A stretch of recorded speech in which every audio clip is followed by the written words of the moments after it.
ஒரு அழகான கிராமத்துல கடைசி முனையில ஒரு சின்ன வீடு. அந்த வீட்டின் முன்னாடி ஒரு மரம் இருந்தது. அது நிழல்ல ஒரு குடும்பம் சந்தோஷமா பேசிட்டு இருந்தது. அந்த குடும்பத்துல அப்பா அவுரிக்காகம், அம்மா பொன்னிக்காகம், மகள்கள் 2 பேர். ஒருவள் கமழி குருவி, இன்னொருவள் மின்ன குருவி. 4 பேரும் பேசிக் கொண்டிருந்த போது அவுரிக்காகம் சொன்னார், எங்க பாருங்கம்மா, இந்த வீடு உங்க அப்பா கஷ்டப்பட்டு சம்பாதிச்சு உங்களுக்காக வாங்கி வச்சிருக்க. நீங்க தாமா பொறுப்பா பாத்துக்கணும் என்று சொன்னார் அவுரிக்காகம். ஆமாமா, உங்க அப்பா இரவு பகல் பார்க்காம இந்த வீட்டை கட்டி வச்சிருக்காரு உங்களுக்காக அப்படின்னு சொன்னாங்க பொன்னிக்காகம். நாட்கள் சென்றது. அவுரிக்காகம் உடல்நிலை குறைவாக இறந்து விட்டார். அம்மா பொன்னி மட்டும்தான் 2 மகள்களை வளர்த்தார்கள். பிறகு அம்மாவும் இறந்து விட்டார். அம்மாவும் இறந்த பிறகு கமழி குருவியும் மின்னா குருவியும் சோகத்தில் ஆழ்ந்தார்கள். கையில இருந்த பணம்லாம் காலியானதுனால அவங்களுக்கு பண தேவை ஏற்பட்டது. அப்போ கமழி குருவி மின்னா குருவி கிட்ட சொல்லுச்சு, எங்க பாரு மின்னா, அக்கா வேலைக்கு போயிட்டு வர, நீ அது வரைக்கும் பத்திரமா வீட்டுல இரு, சரியா? சரிக்கா, நான் பத்திரமா வீட்டுல இருக்கேன். ஆனா எனக்கு கொஞ்சம் பயமா இருக்கு. பயப்படாத, நான் சீக்கிரமா வந்துருவேன் அப்படின்னு சொல்லிட்டு கமலி குருவி வேலையை தேடி பறந்து போச்சு. அப்போ அதுக்கு ஒரு வேலையும் கிடைச்சிடுச்சு. வேலை கிடைச்ச சந்தோஷத்துல வீட்டுக்கு வந்துச்சு. 2 பேரும் பேசிட்டு சந்தோஷமா சாப்பிட்டுட்டு இருந்தாங்க. அப்போ வீட்டு வாசல்ல ஒரு சத்தம். 2 பேரும் அதிர்ந்து பார்த்தாங்க. இந்த வீடு அரசுக்கு சொந்தமா, 2 பேரும் வீட காலி பண்ணிட்டு போங்க என்று கூறியது கோராக்காகம். மின்னா குருவியும் கமழி குருவியும் அதிர்ச்சி அடைந்தார்கள். கமழி குருவி சொன்னாள், ஐயா, இந்த வீடு எங்க அப்பா பேர்ல இருக்கு, பட்டா கூட இருக்கு என்று சொன்னாள். வந்தவன் அதை கேட்டு என்று கேலியாக சிரித்தான். பட்டாவா?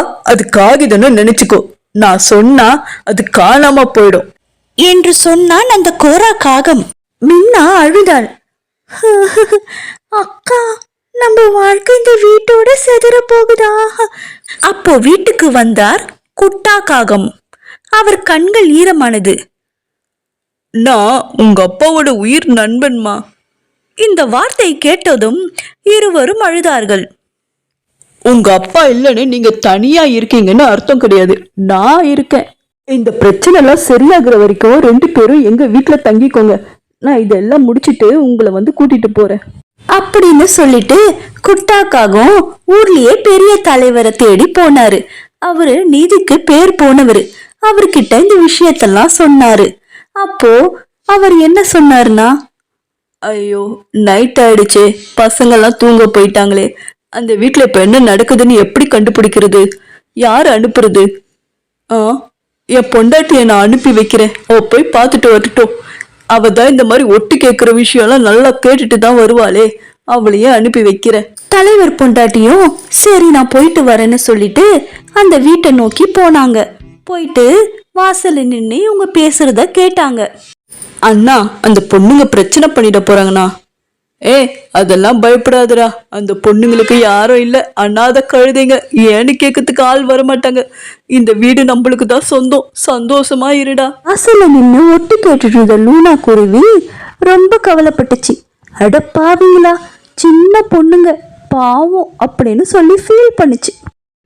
வீட்டுக்கு போயிட்டு தலைவர்கிட்ட நடந்ததெல்லாம் சொல்லுச்சு. மறுநாள் ஊரு ஒன்னா கூடிடுச்சு. தலைவர் குவாபுரா கேட்டாரு, இந்த வீடு யாருக்கு சொந்தம்? மறைக்காம உண்மையை மட்டும் பேசுங்க. அப்போ கமழி குருவி தைரியமா வந்து பேசினா. தலைவரே, இது எங்க அப்பா கட்டின வீடு. அவரோட வேர்வையும் ரத்தமும் இந்த வீட்டுல கலந்து இருக்கு. எங்க அம்மாவும் இந்த வீட்டுல தான் உயிரை விட்டாங்க. இது கஷ்டப்பட்டு எங்க அப்பா சம்பாரிச்சு வாங்கின வீடு அப்படின்னு அழுதுகிட்டே சொன்னான். உண்மையை விசாரிச்சு அறிந்த தலைவர் இந்த வீடு கமழி குருவிக்கும் மின்னி குருவிக்கும் தான் சொந்தம்னு தீர்ப்பு சொல்லிட்டாரு.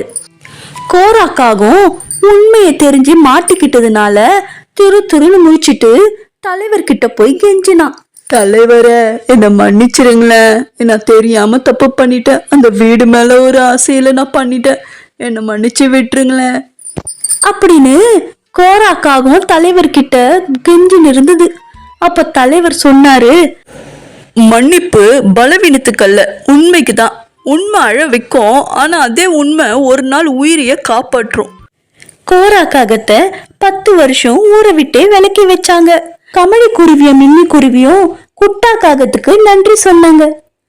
நீங்க மட்டும் இல்லைன்னா நாங்க என்ன ஆயிருப்போம் மாமா, நடுத்தெருல நின்றுப்போம். நீங்க தக்க சமயத்துல வந்து எங்களுக்கு உதவி செஞ்சீங்க, நன்றி மாமா அப்படின்னு தனது நன்றியை தெரிவிச்சுட்டு 2 பேரும் அவங்க வீட்டுல போய் சந்தோஷமா வாழ்ந்தாங்க.